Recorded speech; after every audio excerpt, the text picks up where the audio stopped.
Stage پر بیٹھے ہوئے علماء اکرام، حاضرین مجلس، السلام علیکم ورحمۃ اللہ تعالی وبرکاتہ۔ نحمده ونصلی علی رسوله الکریم، اما بعد فاعوذ باللہ من الشیطان الرجیم، بسم اللہ الرحمن الرحیم۔ ولا تقولوا لمن يقتل في سبيل الله اموات بل احیاء ولكن لا تشعرون۔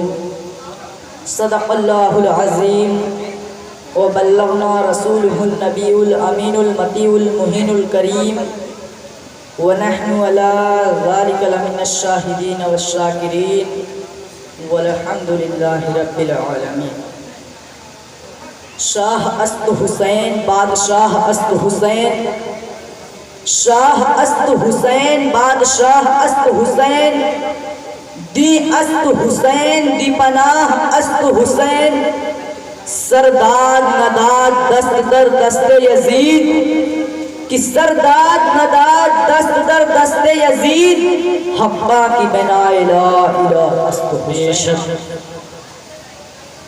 آئیے ہم اور آپ مل کر سب سے پہلے اس آقا کی بارگاہ میں جس کے بارے میں بریلی کا امام فرماتا ہے، واہ کیا جود و کرم ہے شہ بطحہ تیرا، واہ کیا جود و کرم ہے شہ بطحہ تیرا، نہیں سنتا ہی نہیں مانگنے والا تیرا۔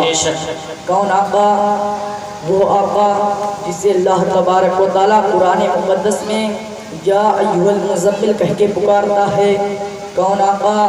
وہ آقا جسے اللہ تبارک و تعالیٰ قرآن مقدس میں یا ایھا المدثر فرماتا ہے۔ کون آقا؟ وہ آقا جسے اللہ تبارک و تعالیٰ قرآن مقدس میں یا ایھا النبی کہہ کے پکارتا ہے۔ کون آقا؟ وہ آقا جسے اللہ تبارک و تعالیٰ قرآن مقدس میں یا ایھا الرسول کہہ کے پکارتا ہے۔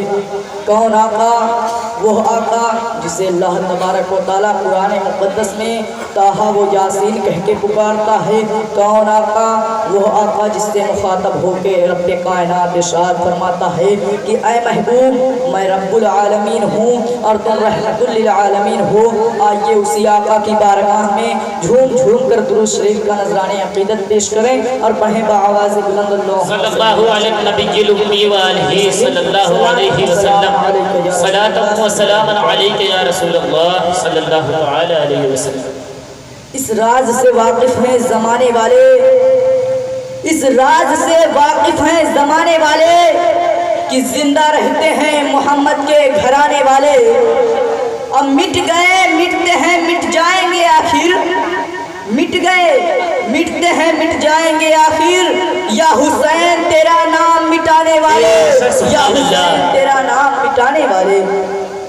برادران اسلام، ابھی میں نے جس آیت کریمہ کی تلاوت کا شرف حاصل کیا، اللہ تبارک و تعالیٰ قرآن مقدس میں ارشاد فرماتا ہے کہ جو لوگ اللہ کی راہ میں مارے جائیں انہیں مردہ نہ کہو بلکہ وہ زندہ ہیں، ہاں تمہیں معلوم نہیں۔ برادران اسلام، علامہ یعقوب بن اسحاق بہت ہی جلیل القدر عالم دین اور حق وہ تھے، بغداد کے ظالم و جابر بادشاہ متوکل باللہ کے دونوں بیٹوں کے استاد تھے۔ دربار شاہی میں آپ کی بڑی عزت تھی، لوگ آپ کے سامنے ادب و احترام کے ساتھ پیش آتے۔ ایک دن آپ دربار شاہی میں تشریف فرما تھے کہ بادشاہ متوکل باللہ نے آپ سے سوال کیا کہ اے علامہ یعقوب بن اسحاق، آپ کے نزدیک میرے دونوں بیٹے زیادہ افضل ہیں یا حضرت امام حسن اور حضرت امام حسین؟ قسم خدا کی مسلمانوں، اتنا سننے کے بعد علامہ یعقوب بن اسحاق کے اسلامی خون میں زلزلہ آ گیا اور غضبناک آواز میں بولے کہ اے بادشاہ متوکل باللہ سن، میرے نزدیک امام حسن اور امام حسین تو دور کی بات، میرے نزدیک امام حسن اور امام حسین کا ادنا غلام تجھ سے اور تیرے دونوں بیٹوں سے زیادہ افضل ہے۔ برادران اسلام، جب متوکل باللہ اتنا سنتا ہے تو غصے سے آگ ببولا ہو جاتا ہے اور جلاد کو حکم دیتا ہے کہ علامہ یعقوب بن اسحاق کی زبان کھینچ لی جائے۔ چنانچہ حق گوئی کی وجہ سے علامہ یعقوب بن اسحاق کی زبان کھینچ لی گئی۔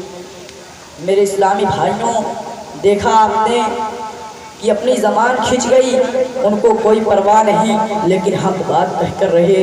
اسی کو جب ایک شاعر دیکھتا ہے تو کیا ہی اچھے انداز میں فرماتا ہے کہ مرد حق باطل کے آگے مات کھا سکتا نہیں، مرد حق باطل کے آگے مات کھا سکتا نہیں، سر کٹا سکتا ہے لیکن سر جھکا سکتا نہیں، سر کٹا سکتا ہے لیکن سر جھکا سکتا ہے۔ برادران اسلام، آپ تاریخ کا مطالعہ کریں تو آپ کو ایسے ہزاروں واقعات ملیں گے کہ علماء حق بغیر اپنی جان کی پرواہ کیے ہوئے حق بات کہے اور شہید ہو گئے۔ بادشاہ تیمور لنگ کا نام آپ نے سنا ہوگا، یہ بہت ہی مشہور بادشاہ ہے اور بہت ہی ظالم و جابر بادشاہ۔ اس کا حال یہ تھا کہ جب یہ کوئی شہر فتح کرتا تو وہاں کے تمام علماؤں کو بلا کر ان سے غلط قسم کے سوالات کرتا اور ان کے جوابوں کو بہانہ بنا کر انہیں شہید کر دیتا۔ چنانچہ جب حلب شہر فتح کیا، شہر میں قتل عام کرایا، بہت سے مسلمانوں کا خون بہایا، بہت سے بچوں کے سروں سے باپ کا سایہ اٹھ گیا، بہت سی عورتیں بیوہ ہو گئیں۔ پھر اس نے اس شہر کے تمام علماؤں کو بلا کر ان سے سوال کیا کہ کل کی جنگ میں ہمارے اور تمہارے بہت سے لوگ قتل ہوئے، یہ بتاؤ کہ ان میں شہید کون ہے؟ تمام علماء گھبرا گئے، لیکن علامہ ابن شمنا جواب دینے کے لیے کھڑے ہو گئے اور فرمایا کہ حضور صلی اللہ علیہ وسلم کی بارگاہ میں ایک اعرابی حاضر ہو کر عرض کرتا ہے، یا رسول اللہ صلی اللہ علیہ وسلم، ایک شخص مال غنیمت کے لیے جنگ کرتا ہے، ایک شخص ناموری کے لیے جنگ کرتا ہے، اور ایک شخص خدا کی راہ میں حق کے لیے لڑتا ہے، یا رسول اللہ ان تینوں میں شہید کون ہے؟ تو سرکار دو عالم صلی اللہ علیہ وسلم ارشاد فرماتے ہیں کہ جو شخص خدا کی راہ میں حق کے لیے لڑتا ہے وہی شہید ہے۔ تو اس حدیث سے معلوم ہوا کہ کل کی جنگ میں جو لوگ خدا کی راہ میں حق کے لیے لڑے وہی شہید ہے۔ اتنا سننے کے بعد بادشاہ تیمور لنگ کی زبان سے بے ساختہ یہ آواز نکلی کہ تو نے سچ کہا۔ تمام درباری حیران ہو گئے اور کہنے لگے کہ علماء حق بات کہنے سے نہیں ڈرتے اگرچہ ان کی جان چلی جائے۔ آپ داستان کربلا کا مطالعہ کیجئے تو آپ کو پتہ چلے گا کہ امام حسین نے کس سے جنگ کیا، کیوں جنگ کیا۔ آئیے میں آپ کو بتاتا چلوں کہ امام حسین نے حق بات کے لیے اپنے آپ کی قربانی پیش کر دی۔ امام حسین نے حق بات کے لیے اپنی اولاد کی قربانی پیش کر دی۔ امام حسین نے حق بات کے لیے اپنے دوست و احباب کی قربانی پیش کر دی۔ امام حسین نے حق بات کے لیے اپنے چھوٹے چھوٹے بچوں کی قربانی پیش کر دی۔ امام حسین نے حق بات کے لیے اپنے جوان بیٹوں کی قربانی پیش کر دی۔ اگر امام حسین یزیدیوں کے ہاتھ پر بیعت ہو جاتے تو یہ دنیا کی دولتیں امام حسین کے قدموں میں ہوتی۔ اگر امام حسین یزیدیوں کے ہاتھ پر بیعت ہو جاتے تو ہزاروں لشکر امام حسین کے قبضے میں ہوتی۔ اگر امام حسین یزیدیوں کے ہاتھ پر بیعت ہو جاتے تو دنیا کی عیش و آرام امام حسین کے قدموں میں ہوتی۔ لیکن امام حسین کو یہ معلوم تھا کہ یزید کے ہاتھ پر بیعت ہو جانا حق کو چھپانا ہے۔ میرے ملت کے نوجوانوں، امام حسین سے یہ مطالبہ نہیں کیا جا رہا تھا کہ اپنے نانا جان کا کلمہ پڑھنا چھوڑ دو۔ امام حسین سے یہ مطالبہ نہیں کیا جا رہا تھا کہ نماز پڑھنا چھوڑ دو۔ امام حسین سے یہ مطالبہ نہیں کیا جا رہا تھا کہ اپنے نانا جان کے روضہ اقدس پر جانا چھوڑ دو۔ امام حسین سے یہ مطالبہ نہیں کیا جا رہا تھا کہ خانہ کعبہ کا طواف کرنا چھوڑ دو۔ امام حسین سے یہ مطالبہ نہیں کیا جا رہا تھا کہ اپنے نانا جان کا شہر چھوڑ دو۔ امام حسین سے یہ مطالبہ نہیں کیا جا رہا تھا کہ روزہ رکھنا چھوڑ دو۔ امام حسین سے یہ مطالبہ نہیں کیا جا رہا تھا کہ صدقات و خیرات کرنا چھوڑ دو، بلکہ امام حسین سے صرف اور صرف اس بات کا وعدہ کیا جا رہا تھا، صرف اس بات کا طلب کیا جا رہا تھا کہ یزید کے ہاتھ پر بیعت ہو جائیں اور تمام لوگوں کو یزیدیوں کے ہاتھ پر بیعت ہو جائے۔ میرے بھائیوں، لیکن امام حسین کو یہ معلوم تھا کہ یزید کے ہاتھ پر بیعت ہو جانا حق کو چھپانا ہے، اس لیے وہ اپنے آپ کی قربانی پیش کر کے اسلام کو بلند کیے، اپنے اولاد کی قربانی پیش کر دی، اسلام کے پرچم کو بلند کی ہے۔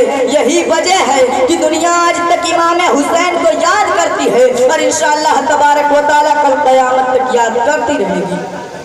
اسی لیے تو کسی شاعر نے کیا ہی خوب کہا کہ یوں ہی نہیں جہاں میں چرچا، یوں ہی نہیں جہاں میں چرچا حسین کا، کچھ دیکھ کے ہوا تھا زمانہ حسین کا۔ سر دے کے دو جہاں کی حکومت خرید لی، سر دے کے دو جہاں کی حکومت خرید لی، ازی مہنگا پڑا یزید کو سودا حسین کا، مہنگا پڑا یزید کو سودا حسین کا۔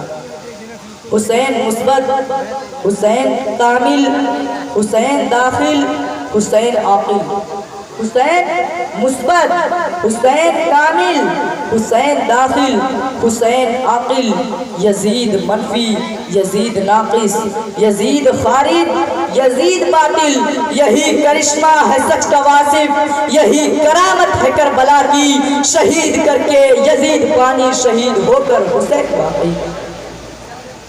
برادران اسلام، آپ تمام حضرات سے گزارش ہے کہ حق بات کہنے سے پیچھے نہ رہیں، اس لیے کہ سرکار دو عالم صلی اللہ علیہ وسلم ارشاد فرماتے ہیں کہ ظالم و جابر بادشاہ کے سامنے حق بات کہنا بھی ایک جہاد ہے۔ تو آپ لوگ اس حدیث پر عمل کیجئے۔ اللہ تبارک و تعالیٰ کی بارگاہ میں دعا ہے کہ ہم تمام حضرات کو حق بات بولنے کی توفیق عطا فرمائے۔ آمین ثم آمین وما علینا الا البلاغ۔